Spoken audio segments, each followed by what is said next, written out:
नमस्कार दोस्तों, स्वागत है आपका वनडे एग्जाम सेंटर में। दोस्तों, आज के वीडियो में हम लोग प्रेमचंद की कहानी पूस की रात का अध्ययन करेंगे और इस कहानी से संबंधित महत्वपूर्ण तथ्यों के बारे में जानेंगे, कहानी के पात्रों के बारे में जानेंगे, कहानी के सारांश का अध्ययन करेंगे और वीडियो के अंत में आपसे परीक्षा में जो भी महत्वपूर्ण कथन इस कहानी से पूछा जा सकता है उन कथनों का भी अध्ययन करेंगे। तो चलिए वीडियो को शुरू करते हैं और सबसे पहले पूस की रात कहानी से संबंधित महत्वपूर्ण तथ्यों के बारे में जान लेते हैं। दोस्तों, पूस की रात कहानी की रचना मुंशी प्रेमचंद द्वारा 1930 ईस्वी में की गई थी, यानी प्रेमचंद के द्वारा 1930 ईस्वी में इस कहानी को लिखा गया था।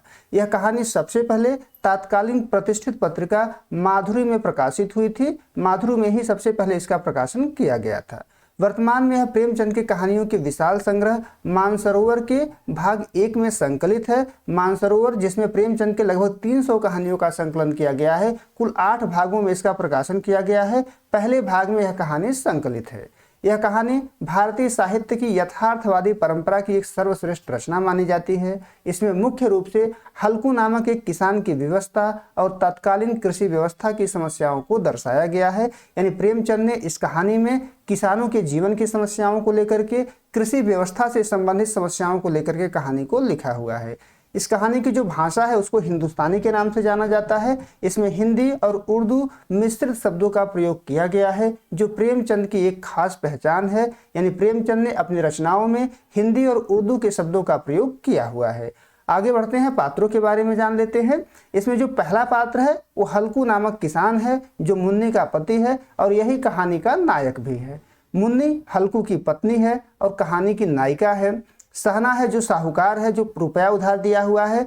जबरा है हल्कू का पालतू कुत्ता है, जो हल्कू के साथ खेत में रखवाली करने जाता है। इतने पात्र हैं। पात्रों के बारे में आपने जान लिया। अब हम लोग कहानी के सारांश का अध्ययन कर लेते हैं। कहानी का सारांश। कहानी की शुरुआत हल्कू नामक किसान और उसकी पत्नी मुन्नी के द्वंद्व से होती है, जहां दोनों आपस में बातचीत कर रहे होते हैं। जो सहना है, जो साहूकार है, वो अपने बकाए पैसे लेने आया हुआ है। हल्कू पैसे दे देना चाहता है, लेकिन मुन्नी अभी पैसे देना नहीं चाहती है।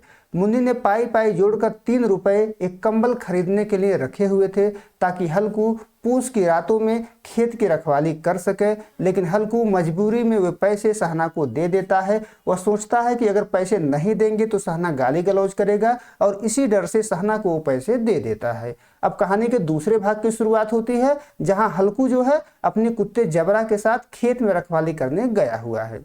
पूस की एक अंधेरी और कड़ाके की ठंडी रात में हल्कू बांस के खटोले पर पुरानी चादर ओढ़कर थर थर कांपता है। उसका पालतू कुत्ता जबरा खटोले के नीचे ठंड से कू कू कर रहा है। ठंड इतनी अधिक है कि हल्कू बार बार चिलम भरता है, चिलम को पीता है। कुल 8 बार चिलम पी चुका है और धुआं को पी करके शरीर को गर्म रखने की नाकाम कोशिश करता है। नाकाम कोशिश इसलिए क्योंकि बार बार वह चिलम को पीता है, लेकिन अपने शरीर को गर्म नहीं कर पाता है, ठंड इतनी तेज है। जब ठंड बर्दाश्त से बाहर हो जाती है तो हल्कू अपने वफादार कुत्ते जबरा को अपनी गोद में सटाकर सुला लेता है, जहां कुत्ता और हल्कू दोनों एक दूसरे की गर्मी से सहारा पाते हैं। आसमान के तारों की धीमी चाल को देखते हुए हल्कू समय काटता है और अंत में पास के आम के बगीचे से सूखी पत्तियों को बटोरकर अलाव जलाता है। अलाव जला करके रोशनी करता है, प्रकाश करता है। अलाव की आग से शरीर गर्म होते ही हल्कू के मन में आलस और शांति छा जाती है। वह वहीं गर्म राख के पास चादर तानकर गहरी नींद में सो जाता है। इस बीच नील गायों का एक झुंड आता है, जो खेत में घुस जाता है, फसल को चरने लगता है। जो जबरा उसका पालतू कुत्ता है वो लगातार भौंकता है और खेत की ओर दौड़ता है, लेकिन हल्कू नींद और ठंड के डर से उठने की हिम्मत नहीं जुटा पाता है। हल्कू को आभास होता है कि जानवर खेत को चर रहे हैं, पर अलाव की गर्मी उसे इतना सुस्त कर देती है कि वह खुद को धोखा देकर दोबारा सो जाता है। सुबह होने पर जब धूप निकल आती है तब मुन्नी आकर के उसको जगाती है और बताती है कि फसल पूरी तरह बर्बाद हो गई है, फसलों को पशुओं ने चर लिया है और अब उन्हें मजदूरी करके पेट पालना होगा। मुन्नी के चेहरे पर भविष्य की चिंता और उदासी छाई हुई है, लेकिन हल्कू एक गहरी और सुकून भरी सांस लेता है। कहानी का अंत हल्कू के इस विडंबनापूर्ण वाक्य से होता है कि अब कम से कम उसे इस जानलेवा ठंड में रात भर खुले खेत में सोना तो नहीं पड़ेगा। यही कहानी का अंत हो जाता है। अब महत्वपूर्ण कथन देख लेते हैं जो आपसे परीक्षा में पूछे जा सकते हैं। पहला कथन है, आकाश पर तारे ठुठरे हुए मालूम होते थे। हल्कू अपने खेत के किनारे ऊख के पत्तों की एक छतरी के नीचे बांस के खटोले पर अपनी पुरानी गाढ़े की चादर ओढ़े कांप रहा था। ये पहला कथन है। दूसरा कथन देख लेते हैं जो आपसे परीक्षा में पूछा जा सकता है। वह अपनी दीनता से आहत न था जिसने आज उसे इस दशा को पहुंचा दिया। नहीं, इस अनोखी मैत्री ने जैसे उसकी आत्मा के सब द्वार खोल दिए थे और उसका एक एक अणु प्रकाश से चमक रहा था। ये दूसरा कथन है। अब तीसरा कथन देख लेते हैं। कर्तव्य उसके हृदय में अरमान की भांति उछल रहा था। यह जबरा कुत्ते के लिए आया हुआ है कथन। यह भी कथन बहुत महत्वपूर्ण है।